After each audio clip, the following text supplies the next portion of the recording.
Hello everyone, I am doctor Swapna and you are watching my YouTube channel dental expertise. और आज मैं explain करने वाली हूँ यूपीपीएससी डेंटल एग्जाम पेपर 2018 का पार्ट 3। आप सभी से बस एक ही रिक्वेस्ट है, अगर आपने अभी तक मेरा चैनल लाइक और सब्सक्राइब नहीं किया है तो प्लीज़ जल्दी से जल्दी मेरा चैनल लाइक और सब्सक्राइब कर दीजिए। तो चलिए स्टार्ट करते हैं। What is the minimum requirement of fluoride for a 6-month-old baby living in an area where fluoride in water is less than 0.3 ppm? तो इसके ऑप्शंस हैं 0 mg, 0.25 mg, 0.5 mg या 1 mg। ये क्वेश्चन मैंने लास्ट वीडियो में भी discuss किया है। अगर आप इसका आंसर जानते हैं तो कमेंट बॉक्स में आप इसका आंसर दे सकते हैं। इट मीन्स आपकी प्रिपरेशन बहुत अच्छी चल रही है। तो चलिए वेट करते हैं आपके कमेंट का। नेक्स्ट क्वेश्चन स्टार्ट करते हैं। नाइट गार्ड ब्लीचिंग यूजेस, इनमें से कौन सा ब्लीच जो है वो नाइट गार्ड के लिए यूज़ किया जाता है as a night guard bleach? तो ऑप्शंस है 30% H2O2, 10 to 12% carbamide peroxide, super oxol and H2O2 या मैक्लेनस सॉल्यूशन। तो इसका आंसर है 10 to 12% कार्बामाइड परऑक्साइड। ये नाइट गार्ड ब्लीचिंग के लिए यूज़ किया जाता है। ओके, नेक्स्ट क्वेश्चन है which instrument is used to cut the tooth in lingual split technique? तो ऑप्शंस है chisel, osteotome, straight elevator, surgical bur. इनमें से कौन सा इंस्ट्रूमेंट लिंगुअल स्प्लिट टेक्निक में यूज़ किया जाता है टू कट द टूथ? तो लिंगुअल स्प्लिट टेक्निक जो है वो कहाँ यूज़ करते हैं? It is used for the impacted mandibular third molar के एक्सट्रैक्शन के लिए, जिसकी पोजीशन कैसी होती है? डिस्टल एंड लिंगुअल पोजीशंस होती है। Okay, and it is first proposed by Calcifry in 1933 and modified by Lewis in 1980। तो इसमें क्या होता है? लिंगुअल स्प्लिट टेक्निक में 5 mm chisel and mallet use करते हैं। इन द हॉरिजॉन्टल कट देते हैं to the cervix of the tooth, जैसे कि आपको यहाँ शो हो रहा है। ओके, यहाँ पे। और इसमें फिर बक्कल ऑस्टियोटॉमी एक्सटेंड करना चाहिए मीजियो डिस्टल विड तक to allow the crown placement. Okay, and then elevator used to take out the tooth. तो इसका आंसर क्या होगा? which instrument is used to cut the tooth in lingual split technique? तो answer होगा chisel. Okay? next question है long duration anesthesia is achieved by, long duration anesthesia इनमें से किस एनेस्थेटिक से अचीव किया जाता है? तो मैं ये आपको चार्ट शो कर रही हूँ जिसमें अल्ट्रा शॉर्ट एक्टिंग ड्यूरेशन वाले एनेस्थीसिया है, शॉर्ट एक्टिंग, मीडियम और लॉन्ग ड्यूरेशन वाले। तो जो अल्ट्रा शॉर्ट ड्यूरेशन लेते हैं वो हैं क्लोरप्रोकेन और प्रोकेन, जो कि पल्पल एनेस्थीसिया कितने टाइम के लिए देते हैं? लेस देन 10 मिनट्स के लिए, और सॉफ्ट टिश्यू में 13 to 45 मिनट के लिए, 30 to 45। और नेक्स्ट होते हैं शॉर्ट ड्यूरेशन ऑफ एक्शन होता है जिन एनेस्थीसिया का, वो कौन से है? लिडोकेन एंड प्राइलोकेन, जिसमें कि पल्पल एनेस्थीसिया होता है 5 to 10 मिनट्स के लिए, और सॉफ्ट टिश्यू होता है 60 to 120 मिनट के लिए एनेस्थेटाइज हो जाता है। मीडियम ड्यूरेशन ऑफ एक्शन होता है किनका? मैपिवेकेन का और आर्टिकेन का, जिसमें कि वो पल्पल एनेस्थेटाइज कितनी देर तक होता है? 45 to 90 मिनट, और सॉफ्ट टिश्यू होता है 120 to 240 मिनट के लिए। और जो लॉन्ग एक्टिंग या लॉन्ग ड्यूरेशन वाले एक्शन एनेस्थेटाइज होते हैं वो होते हैं ब्यूपिवेकेन एंड एटिडोकेन, जो कि कितनी देर पल्पल एनेस्थीसिया को प्रोवाइड करते हैं? 90 to 180 minute, and soft tissue को कितनी देर करते हैं? 240 to 540 मिनट। ओके, तो पल्पल एनेस्थीसिया होता क्या है? पल्पल एनेस्थीसिया जो है वो स्टार्ट होता है with the administration of traditional nerve block. तो नर्व ब्लॉक जो देते हैं वो एक्चुअली वो पल्पल एनेस्थीसिया कहलाते हैं, मतलब मीन्स पल्प को एनेस्थेटाइज कर देते हैं। मैक्सिलरी टीथ में कौन कौन से नर्व ब्लॉक दिए जाते हैं? Anterior superior alveolar nerve block, middle superior alveolar nerve block और posterior superior alveolar nerve block. और मैंडिबुलर के लिए दिया जाता है इंफीरियर एल्वियोलर नर्व ब्लॉक। तो ये जो है ये पल्पल एनेस्थीसिया करवा देते हैं इन नर्व ब्लॉक के थ्रू, ये एनेस्थी। ओके, तो इसका आंसर क्या होगा? लॉन्ग एक्टिंग अपन ने पढ़ लिया है, ब्यूपिवेकेन एंड एटिडिकेन। तो ऑप्शन में है लॉन्ग ड्यूरेशन एनेस्थीसिया किससे होगा? तो इसका आंसर होगा 0.5% ब्यूपिवेकेन HCl plus epinephrine 1:2 lakh unit. Okay, तो ये था इसका आंसर। नेक्स्ट क्वेश्चन है most common dislocation of condyle is in which direction? Most common dislocation condyle का किस डायरेक्शन में होता है? तो इसका आंसर है एंटीरियर डायरेक्शन में। ओके, तो इसमें क्या होता है, ये एकदम कॉमन प्रॉब्लम है जिसमें इमीडिएट रिडक्शन किया जाता है टू रिलीव द डिस्कम्फर्ट।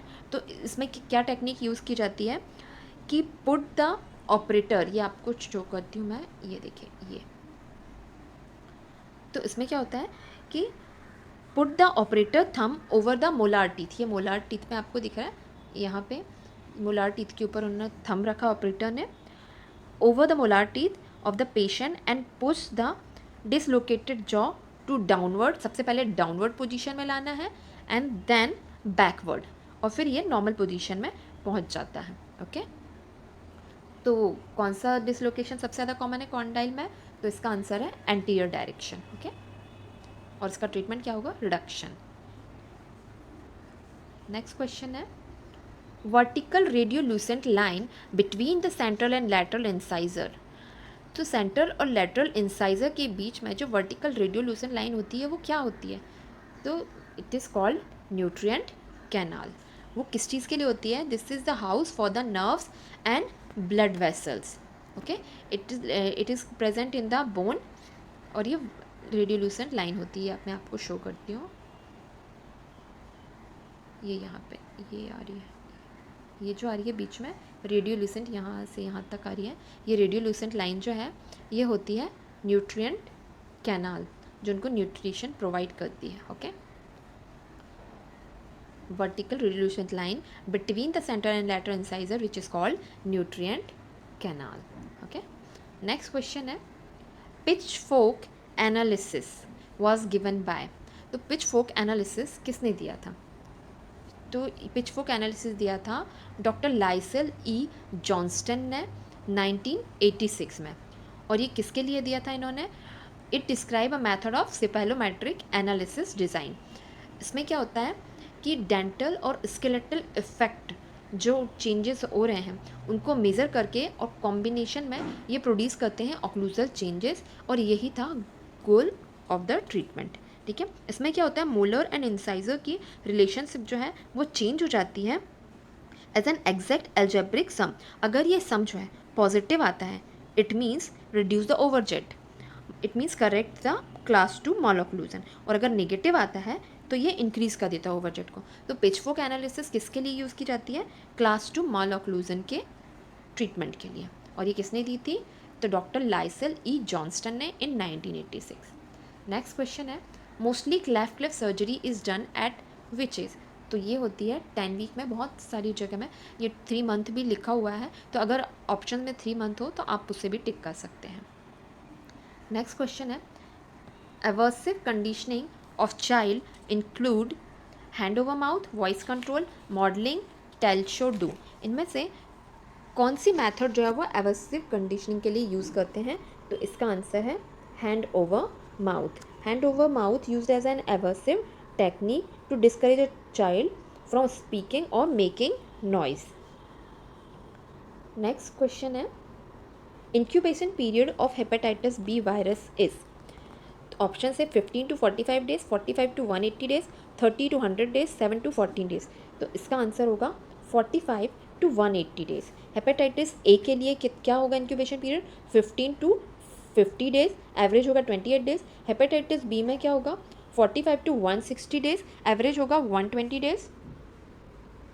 और हेपेटाइटिस सी में इंक्यूबेशन पीरियड होगा 14 to 180 days, average in 45 days. Okay, तो इसका क्या आंसर होगा हेपेटाइटिस बी के लिए 45 to 180 डेज, या 160 डेज भी हो सकता है, बट यहाँ ऑप्शन में नहीं है तो अपन इसे ही टिक करेंगे।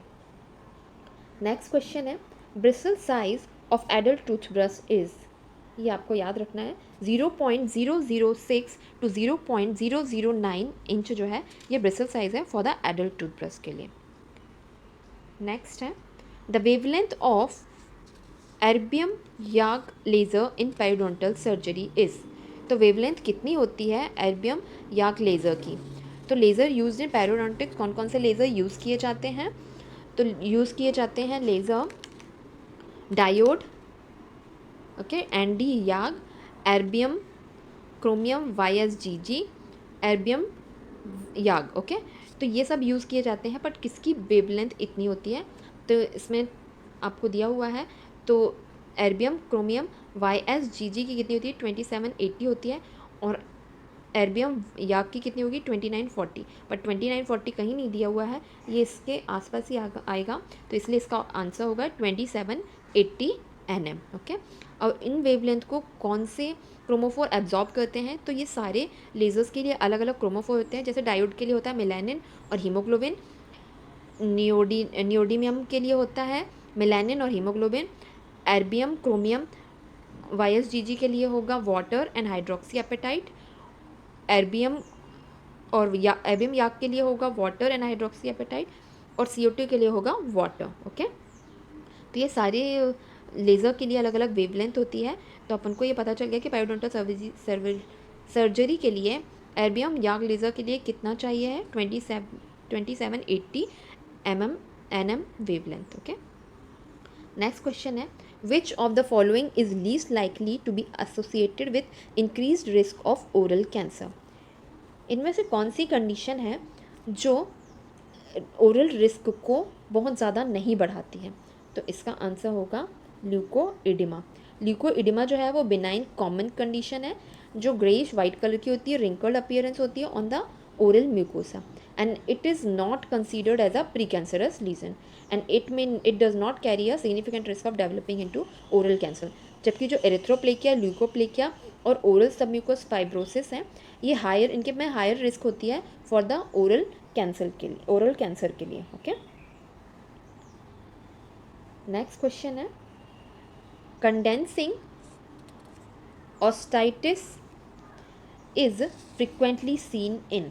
तो कंडेंसिंग ऑस्टाइटिस क्या होती है, ये वेल सर्कमस्क्राइब्ड रेडियोपिक मास होता है जो कि कहाँ दिखाई देता है, एपेक्स ऑफ द रूट। ठीक है, रूट के एपेक्स में ये आपको शो हो रहा है, यहाँ पे सर्कल बना हुआ है, तो ये किस में दिखाई देता है, तो this condition mostly seen in mandibular first molar region, and this condition involve increase bone density around the apex of the tooth root. तो क्या होता है, बोन डेंसिटी यहाँ पे बहुत ज़्यादा बढ़ जाती है, और ये क्यों होती है, because of long standing dental pulp infection. अगर बहुत टाइम तक डेंटल पल्प इन्फेक्शन बना रहता है तो उसके बाद ये कंडीशन आ जाती है कंडेंसिंग ऑस्टाइटिस। ओके, किसमें दिखती है, mostly mandibular first molar region में।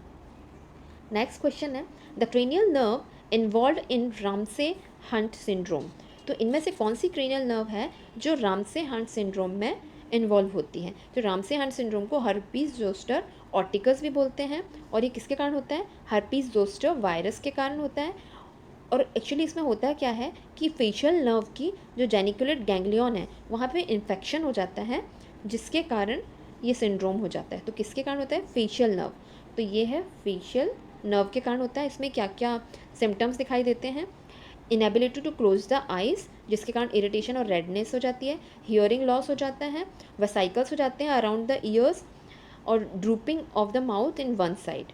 Okay, and loss of taste sensation on the anterior 2/3 of the tongue, ये इसके सिम्टम्स हैं जो कि तो फेशियल नर्व जो है वो इन्वॉल्व होती है रामसे हंट सिंड्रोम में। ओके, नेक्स्ट क्वेश्चन है loss of sensation in the lower lip में बी प्रोड्यूस्ड बाय। तो loss of sensation lower lip का इनमें से किस कंडीशन में प्रोड्यूस हो जाता है जिसमें कि लोअर लिप में सेंसेशन जो है लॉस्ट हो जाते हैं, तो इसका आंसर है trigeminal neuralgia is the condition जिसमें कि ये ट्रिगर्ड हो जाता है by the simple action like talking and brushing the teeth, और ये इरिटेट करने लगता है, डैमेज कर देता है ट्राइजेमिनल नर्व को, जिसके कारण जो है सेंसेशन जो है बहुत ज़्यादा हो जाते हैं, और नमनेस जो है फील होने लगती है पेशेंट को, including in the lower lip. तो इसमें पेन कैसा होता है, एकदम फास्ट पेन होता है, लेंसिनेटिंग टाइप का इंटेंस पेन होता है, और इलेक्ट्रिक शॉक लाइक पेन होता है इसमें। ओके, और किसके कारण होता है, फिफ्थ क्रेनियल नर्व के कारण। तो इसका आंसर होगा trigeminal neuralgia is the condition where the loss of sensation in the lower lip. Next question है sign and symptoms that commonly suggest cardiac failure in a patient being assessed for oral surgery are। तो आप कैसे पहचानेंगे कोई patient है जो oral surgery में आया है और अचानक से he is not feeling well, तो आप कैसे पहचानेंगे कि वो कार्डियक फेलियर हुआ है उसको, तो इसके साइन एंड सिम्टम्स क्या होंगे, उसको प्रॉब्लम होगी, तो वो इंक्लूडिंग एंकल एडिमा हो जाएगा, स्वेलिंग ऑफ द एंकल होने लगेगा और शॉर्टनेस ऑफ ब्रीथ। ये दो इंपॉर्टेंट सिम्टम्स हैं जो आपको चेक करने हैं और ये होते हैं कंजेस्टिव हार्ट फेलियर में। बिकॉज हार्ट जो है वो अनेबल टू पंप ब्लड करने में जो है अनेबल हो जाता है पंप ब्लड करने में, जिसके कारण फ्लूइड जो है वो कलेक्ट होने वो वहाँ तक प्रॉपरली पहुँच नहीं पाता है ब्लड पंप होके, क्योंकि वो हो नहीं रहा है, अनेबल हो गया उसके लिए। तो उसके कारण क्या होता है कि वहाँ पे फ्लूइड कलेक्ट हो जाता है एट द एंकल और डिफ़िकल्टी होने लगती है ब्रीदिंग में। ठीक है, तो ये इसके सिम्टम्स हैं, ankle oedema and dyspnoea. Next question है, to give field block LA should be deposited near. तो फील्ड ब्लॉक में जो लोकल एनेस्थीसिया है वो कहाँ डिपॉजिट करते हैं? तो टाइप ऑफ लोकल एनेस्थीसिया कौन कौन से? Local infiltration, nerve block and field block. तो जो लोकल इन्फिल्ट्रेशन होता है वो एक्चुअली कहाँ पे देते हैं? स्मॉल नर्व एंडिंग्स में देते हैं, सॉफ्ट टिश्यू और बोन में, वहाँ पे small amount of local anaesthetic solution use करते हैं। नर्व ब्लॉक जो है वो मेन ट्रंक में दिया जाता है, और जो फील्ड ब्लॉक है, फील्ड ब्लॉक कहाँ दिया जाता है? Large branch of the peripheral nerve में। ओके, नेक्स्ट क्वेश्चन है, an empty cavity in the mandible with no lining is most likely to be. Mandible में कोई एम्प्टी कैविटी दिख रही है विदाउट लाइनिंग, तो इनमें से वो क्या कहलाए, कौन सी कंडीशन कहलाएगी? तो इसका आंसर होगा सॉलिटरी बोन सिस्ट, या कह सकते हैं अपन इडियोपैथिक बोन कैविटी। ओके, तो ये मोस्टली किस में दिखती है? चिल्ड्रन एंड एडोलेसेंट में दिखाई देती है, और ये कहाँ पे दिखती है? Sub apical region above the inferior dental canal, यहाँ पे जाती है इंफीरियर डेंटल कैनाल, उसके ऊपर दिखाई देगा ये। ओके, और उसमें कोई विजिबल लाइनिंग नहीं दिखाई देती है, बस एक एम्प्टी कैविटी दिखाई देती है। तो ये होगा इसका answer. Okay, empty cavity in the mandible with no lining is called as the idiopathic bone cavity या फिर solitary bone cyst. Next question है, retropharyngeal space infection is mainly due to spread of. तो retropharyngeal space infection कहाँ से infection spread होता है retropharyngeal space में? तो रेट्रोफेरेंजियल स्पेस जो है वो कहाँ पे होता है? नेक में होता है, और वो मोस्टली किसके कारण होता है?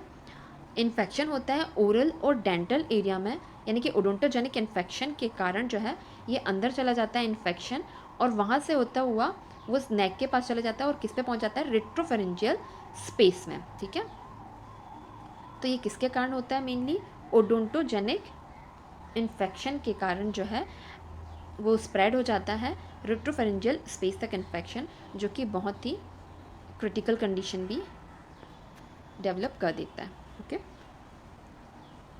नेक्स्ट क्वेश्चन है, टिनल साइन। टिनल साइन क्या होता है इनमें से?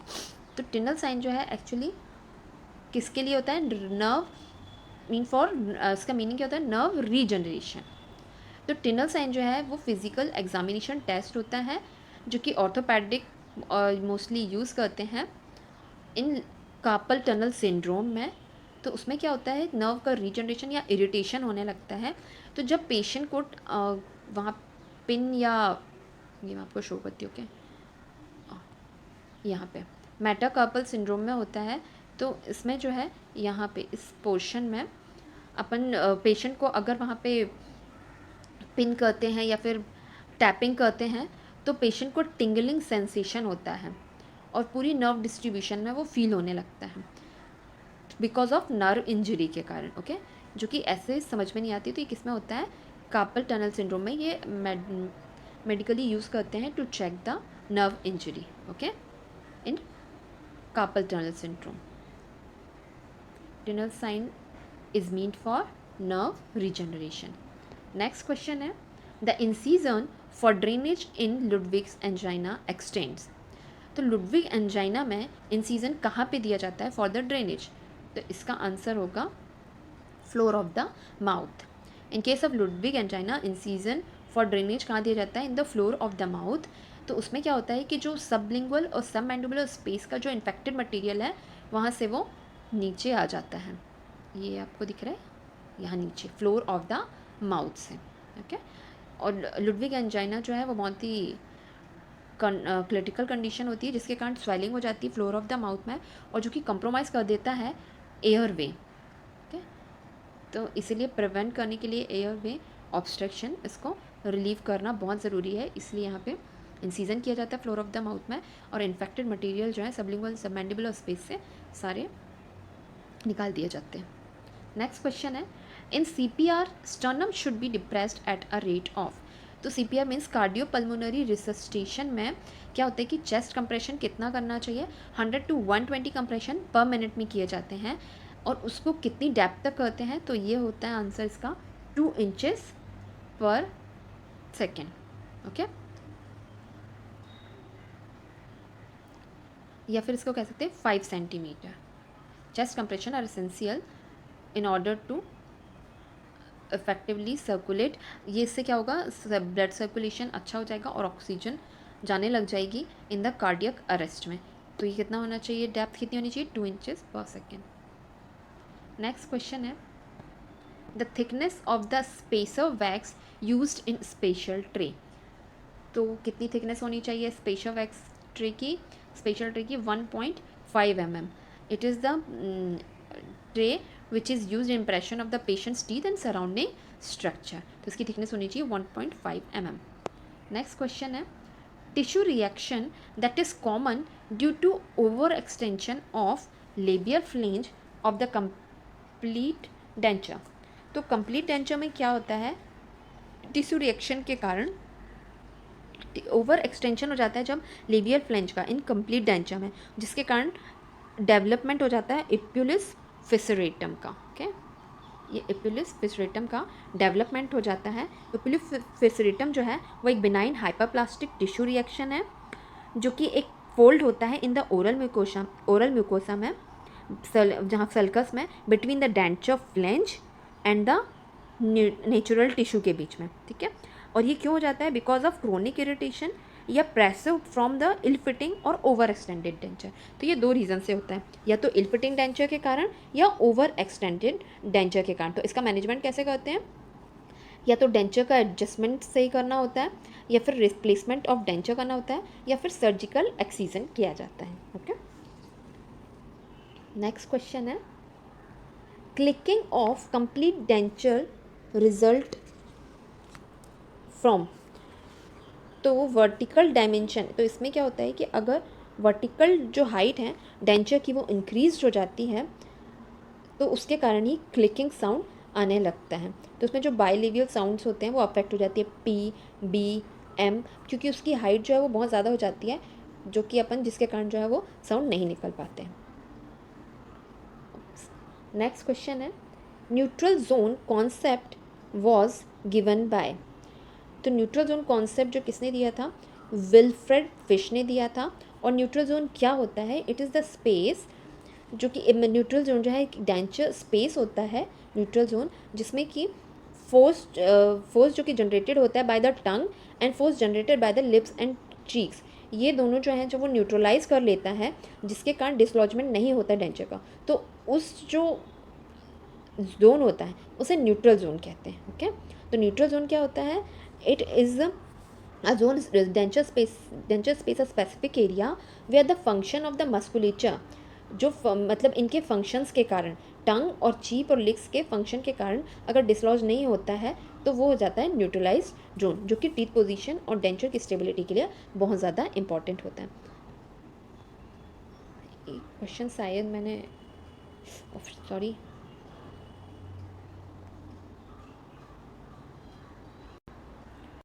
तो आज का वीडियो हम यहीं एंड करते हैं।